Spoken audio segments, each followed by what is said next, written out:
Кока атауы кокаин өсімдігі атауынан шыққан. Одан кокаин атты жергілікті тағам өнімдері, есірткі, наркотик және Кока-Кола атты сусын алынады. Кока-Кола американдық The Coca-Cola Company компаниясы өндіретін алкогольсіз газдалған сусын. Кока-Кола сусыны 1886 жылы ақш-та ойлап табылған, әлемнің 200-ден астам елдерінде сатылады. Сусынның құрамы толық айтылмайды, коммерциялық құпия делінеді. Википедия ашық энциклопедиясынан. Соңғы жылдардағы әлем елдері ғалымдарының зерттеу қорытындылары бойынша жасаған ортақ тұжырымы қазіргі таңда адам ағзасына, әсіресе жас балаларға аса қауіпті сусындардың бірі Кока-Кола. Бұл сусын Американың брендіне айналып әлемге таралғаны соншалық, бұл газдалған сусынның дүние жүзінде секундына 8000 стаканы ішіледі екен. Кейінгі кезде аталған сусынның адам ағзасына келтіретін зияны туралы мамандар дабыл қаға бастады.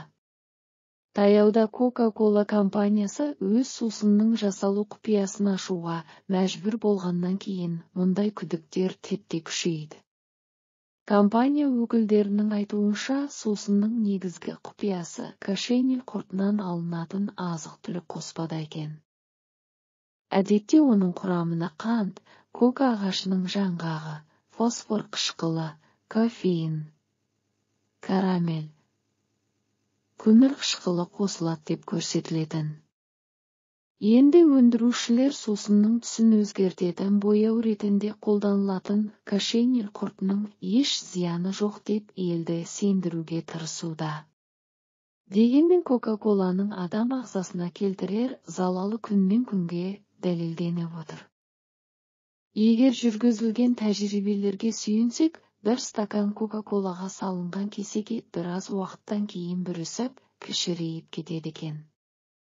Дәрігерлердің пайымдауынша Кока-Кола әсіресе балалардың бас сүйегіне, ойлау қабілеттеріне орасан зор зиян келтіреді. Жалпы газдалған сусынды мөлшерден тыс пайдалану адам ағзасындағы кальций, темір секілді ең маңызды элементтерді жойып, есесіне құрамындағы есірткі зат өміріңізді 2 есеге қысқартады. Есесіне Кока-Коланы тот басқан заттарды айғыздалған әйнекті сүртуге пайдалансаңыз, керегіңізге жарайды. Өздеріңіз көріп отырғандай, Кока-Коланың құрамы тұнып тұрған химикаттар мен зиянды бояғыш заттар және газдар. Таза ештеңе жоқ. Бұл сусынмен американдықтар мәшиненің моторын жуатын көрінеді. Қазақстандық дәрігер мамандар стаканға құйылған сусынға бауырды салғанда, бауырдың іріп, шіріп кететінін, созылмалы асқынып кететін аурудың пайда болуы осы сусындардың кесірінен болатынын алға тартады. Жақында медицина ғылымдарының кандидаты Айгүл Сыздықова «Жажда ничто, имидж все. Кока-Кола угроза для здоровья нации» деген еңбегінде Кока-Коланың зиянды жағы туралы жазып шықты. Бұл материал газет беттерінде жарияланды. Иман журналының 2009 жылғы ақпан айындағы санында Раушан Кәрішалованың Кока-Кола харам деген мақаласымен Президент және халық 04-177-30 қаңтар 2009 газетінде Кока-Кола құрттан жасалады деген мақалалар жарық көрді.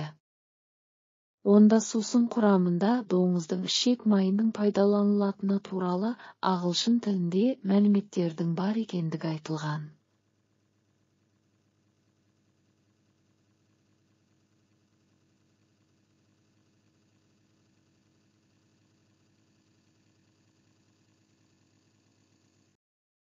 Ал Мысыр елінің Northnet сайтында Америка құрама штаттарында 6 жыл тұрып, осы сусынды зерттеген мысырлық доктор Кашғаның араб тіліндегі пікірі де жоғарыда ағылшын тілінде келтірілген мәліметпен сәйкес шыққан.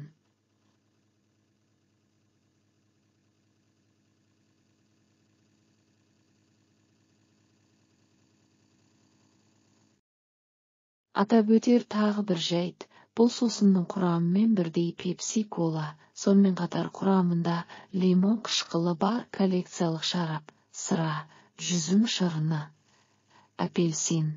Бұл күнделікті тұрмыста да қолданылады. Кейбір өнертапқыш пысқай әйелзаты әжетханаға алғашқы 2 сусынның бірден 2 бөтелкесін газын пысылдата аударып иіс қоңыс пен құбыр таттарын тазалайды. Осылайша құбыр бойынан кір мен нәрістің тоқтаусыз ағуына еркін жол ашылады. Бұл бірінші қызметі. Ал уақыт сынынан өткен тағы бір қызметі сойылған мал қарынның бірін пышақпен қырып кетірмей оған аталмыш 2 сусынды құйса, лезде жидіп, сыпырылып түсе қалады. Ал мұны шушының асқазанына қаншалық зардабы тиетіні бір Аллаға ғана аян. 2014 жылдың ақпан айының басында парламент мәжілісінде депутат Нехорошев энергетикалық сусындардың адам ағзасына зияны туралы мәселе көтерді. Заң шығарушылар бұған қатысты ұзақ пікір алысты. Бұқаралық ақпарат құралдарда бұл тақырыпты іліп алып біраз шулатты. Кәсіби мамандардың пікірлерін тоғытты. Бұл сусындардың адам денсаулығына белгілі дәрежеде тигізер зияны бар екендігі айтылды. Біздің елімізде энергетикалық сусындардың зардабынан қалай құтылу мәселесі енді ғана көтеріліп жатқанда, ал олардың шыққан отаны Американың сусын өндірушілері өз мектептеріне құрамында қанты бар сусындарды жеткізуді мүлдем тоқтатты. Өнеркәсіп өкілдерінің баяндамасында соңғы 5 жылда мектептерге калориясы жоғары сусындарды жеткізу 95% азайтылғаны айтылды. Олар жеміс-жидек шырындары, су және калориясы аз сусындармен алмастырылған. Оған мектеп оқушыларының жоғары калориялы жедел дайындалатын тағам мен тәтті сусындардың әсерінен жаппай салмақ қосуы, шектен тыс семіруі негіз болған. Құран кәрімде алкоголь өнімдері мен доңыз етінің харамға саналатыны айқын көрсетілген. Әйтсе де адам денсаулығына зияны бары айтылып та, жазылып та жатқан күмән туғызған энергетикалық сусындарды да өз қалауынша қолданушыларда баршылық. Зайырлы елде нендей тағам мен сусынды адал не харамдығына қарамай пайдалану әркімнің өз еркінде. Дегенмен мұсылмандарды сүйікті пайғамбарымыз Мұхаммедтің шын мәнінде адал мен харамның беті ашылды, бірақ бұл екеуінің ортасында көпшілік біле бермейтін күмәнді нәрселер бар. Деген хадисі сол күмәнді нәрселерден бойды аулақ ұстауға шақырады. Мұсылман баласына өзіне және өзің арқылы ұрпағына сынақ, эксперимент жасаудың еш қажеттігі жоқ.